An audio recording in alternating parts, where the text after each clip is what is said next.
అరే ఈరోజు నా బర్త్డే నేనే మర్చిపోయా. Thank you Megha. Happy birthday Maya. Thanks రా. అయినా ఇదంతా ఎందుకు Megha? I love you Shravan.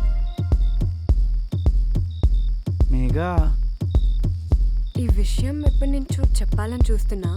కరెక్ట్గా ఈరోజే నువ్వు కూడా నీ మనసులో మాట చెప్పావు. ఆ లెటర్ నా బ్యాగ్ నుంచి ప్రియా బ్యాగ్లోకి పెట్టింది నేనే.